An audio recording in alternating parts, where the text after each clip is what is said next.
Terima kasih atas kesempatan yang diberikan. Pada saat ini kami akan mempresentasikan hasil review jurnal kami, mata kuliah Sistem Fusi. Tapi sebelum itu, perkenalkan nama saya Juvianto Dumalang. Saya Istiqomah BRK sekali. Nama saya Vika Priscila. Dan selanjutnya kami akan menjelaskan secara singkat mengenai jurnal ini. Jurnal ini berjudul Penerapan Metode Fusi Tsukamoto dalam menentukan produk industri rumah tangga. Jurnal ini dipublikasikan oleh Journal of Artificial Intelligence and Engineering Application yang dipublis pada tahun 2021 serta ditulis oleh Nadra Pasaribu, Jata Harinata, dan Hendri Kurniawan. Perkenalan, Udemy Aqua merupakan salah satu perusahaan yang melakukan kegiatan produksi. Produksi yang dilakukan berupa produksi mie pangsit, permintaan konsumen yang berubah dari waktu ke waktu, dan terkadang persediaan yang tidak sesuai, menyebabkan Udemy Aqua mengalami kesulitan dalam menentukan jumlah produksi mie pangsit yang dihasilkan. Permasalahan yang dihadapi Udemy Aqua dapat diselesaikan dengan menggunakan metode logika fusi. Tujuan utama perusahaan untuk memproduksi adalah untuk memenuhi kebutuhan konsumen, serta memproduksi barang setengah jadi untuk memenuhi kebutuhan produksi lebih lanjut. Logika fusi. Logika fusi adalah logika yang bisa benar atau salah pada saat yang sama. Hal ini karena logika fusi mengandung nilai ketidakjelasan atau ketidakjelasan dengan karakteristik nilai keanggotaan antara 0 dan 1. Logika fusi dapat digunakan sebagai alternatif pemecah masalah karena logika fusi memiliki beberapa keuntungan seperti memiliki konsep yang mudah dipahami, mampu beradaptasi dengan perubahan atau ketidakpastian, atau mampu beradaptasi dengan perubahan atau ketidakpastian. Baiklah, di sini saya akan menjelaskan tentang hasil dan pembahasan. Nah, di sini pengolahan data dilakukan dengan metode algoritma Fuji Tsukamoto, yang kemudian akan diimplementasikan dengan desain program menggunakan Microsoft Visual 2021. Studi ini menggunakan data produksi selama 1 April 2021. Nah, kita bisa melihat dari tabel di bawah ini, research datanya, di mana jika request barang itu 25.000 porsi dan stoknya ada 26.250 porsi, maka produksinya akan dihasilkan sebesar 27.450 porsi. Nah, jika request-nya 36.000 porsi dan stoknya ada 36.360 porsi, maka produksinya itu 36.360 porsi. Nah, di sini ada studi kasusnya, yaitu perhitungan menggunakan algoritma Fuji Tsukamoto dalam menentukan jumlah produksi. Nah, jika diketahui jumlah request atau permintaan pelanggan itu ada 28.950 dan sedangkan persediaan kita hanya ada 30.000. Saya akan menjelaskan yang pertama itu pada permintaannya atau request. Dengan fungsi keanggotaannya itu ada fungsi himpunan bawah dan ada fungsi himpunan atas atau nah, di sini, jika X-nya itu kurang dari 25.000, maka hasilnya adalah 1. Jika X-nya lebih dari 36.000, maka hasilnya adalah 0. Dan jika X-nya lebih besar dari 25.000 dan kurang dari 36.000, maka kita memakai persamaan yang kedua ini. Nah, begitu juga di up sama seperti down, hanya berbedanya itu jika X-nya lebih dari 36.000 maka dia adalah 0, dan jika X-nya kurang dari 25.000 maka hasilnya adalah 1. Begitu juga dengan persamaan kedua. Nah, di sini ada membership value of above-nya yang permintaan variabelnya itu ada 28.950.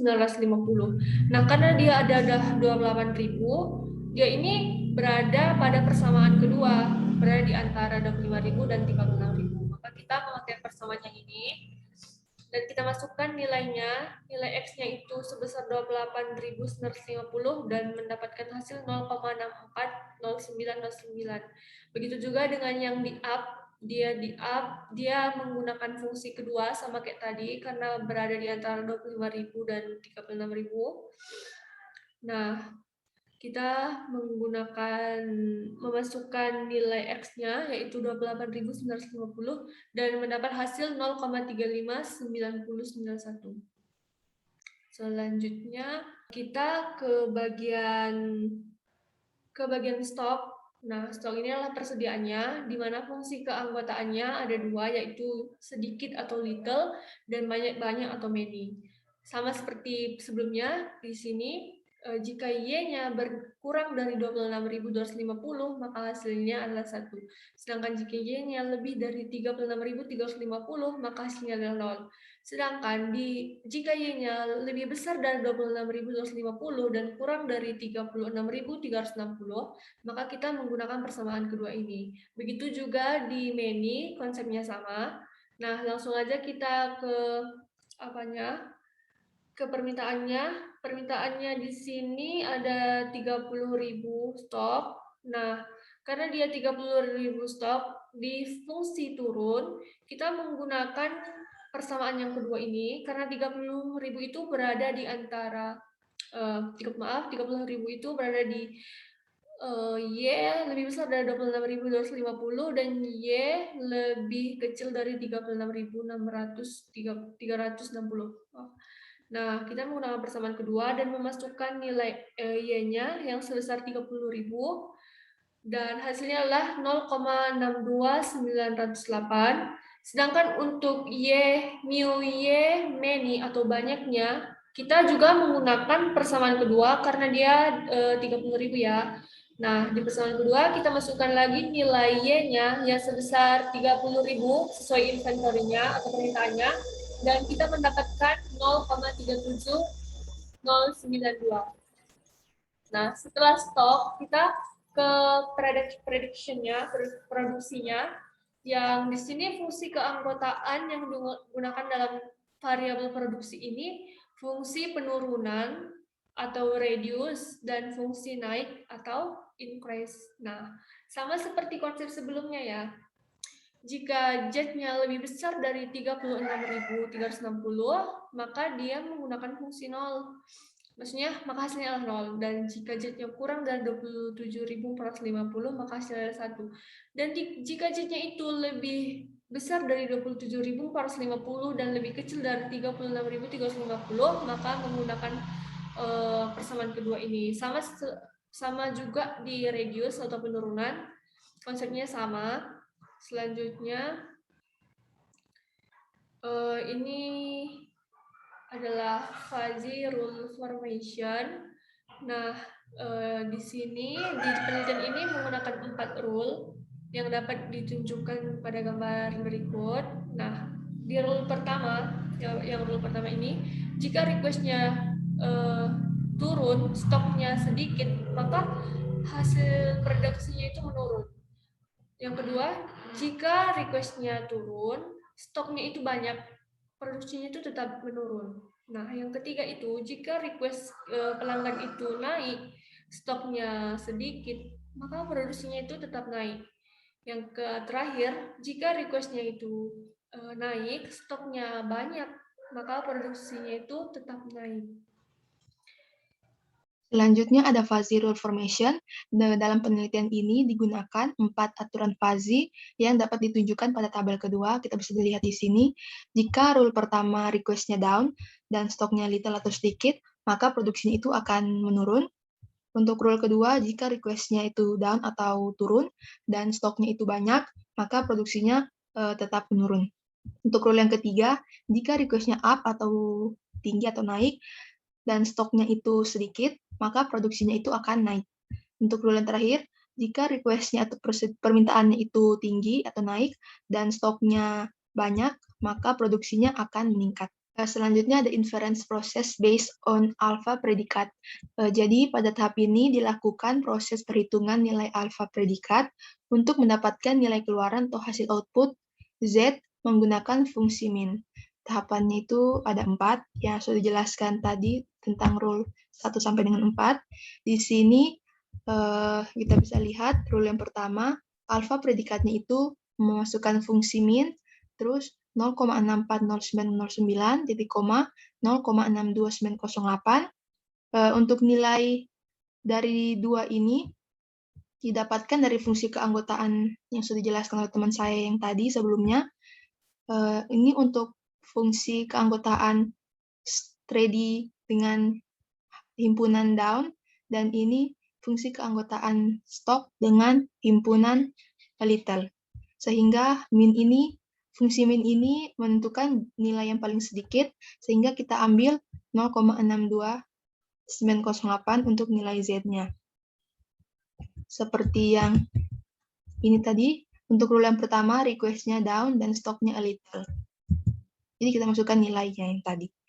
Untuk selanjutnya mencari nilai fungsi keanggotaan produksi, kita memasukkan rumus 36360 kurang X per 8910.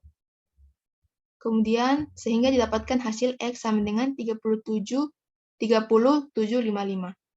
Untuk rule yang kedua, di sini ada alfa predikat min 0,640909, titik koma 0,37092. Sama seperti tadi, ini didapatkan dari aturan rule yang kedua, yaitu jika request-nya down dan stoknya many. Jadi di sini nilai dari request down dengan stoknya yang many. Sehingga di sini nilai Z-nya itu 0,37092, kemudian masukkan rumus fungsi keanggotaan produksi, sehingga didapatkan hasil 33.055. Selanjutnya ada untuk rule yang ketiga, di sini ada alfa predikat dengan min 0,35991 dengan titik koma 0,62908. Jadi untuk rule yang kedua ini, yang ketiga ini, request-nya itu up, untuk nilai up-nya, terus stoknya kita ambil yang little-nya. Jadi didapatkan nilainya ini, dan kita memilih nilai yang paling kecil, yaitu 0,359091. Kemudian setelah itu kita akan mencari fungsi keanggotaan produksi. Sehingga didapatkan nilai X-nya itu 30649,5. Sama seperti rule 1 sampai 3 tadi, rule 4 juga. Di sini kita mencari alfa predikatnya dengan memasukkan fungsi min. Nilainya yang pertama dan yang kedua ini nilai dari request yang up dengan stok yang many. Jadi dimasukkan nilainya. Kemudian Z-nya itu nilai yang terkecil, yang menentukan nilai yang terkecil, jadi kita ambil 0,35991. Kemudian mencari X-nya itu dengan fungsi keanggotaan produksi, sehingga didapatkan 30649,5. Selanjutnya kita masuk di defusifikasi. Di sini merupakan proses perhitungan dari yang sebelumnya, yang rule 1-4. Di sini ada rumus Z sama dengan masukkan nilai rule 1-4 tadi dengan nilai X-nya. Jadi ini rule 1, nilai alfa predikatnya atau Z-nya itu dikali dengan nilai X yang tadi yang ada pada rule 1. Demikian juga di rule 2, rule 3 dengan rule 4. Kemudian dibagi, ini merupakan nilai dari alfa predikat 1-4 tadi. Dimasukkan nilainya 4.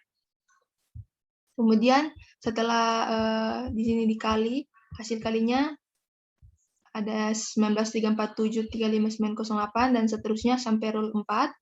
Kemudian dibagi hasil dari alfa predikat yang keempat nilai ini.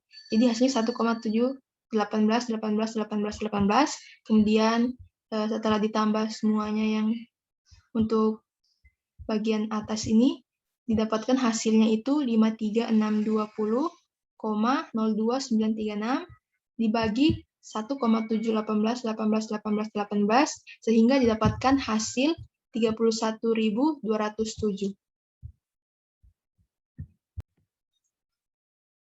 Dari hasil proses defusifikasi di atas dapat disimpulkan bahwa untuk menentukan jumlah produksi mie pangsit yang dihasilkan jika diketahui request-nya itu 28.950 porsi dan stoknya atau persediaannya itu 30.000 porsi, maka total produksi yang dihasilkan adalah 31.207 porsi. Kesimpulannya, berdasarkan tahapan penelitian yang telah dilakukan terhadap penerapan algoritma Fuzzy Tsukamoto dalam menentukan jumlah produksi, maka dapat disimpulkan bahwa metode Fuzzy Tsukamoto terbukti dapat menentukan jumlah produksi pada industri rumah tangga berdasarkan jumlah permintaan dan jumlah persediaan. Sekian presentasi dari kami, kurang dan lebihnya mohon maaf. Terima kasih.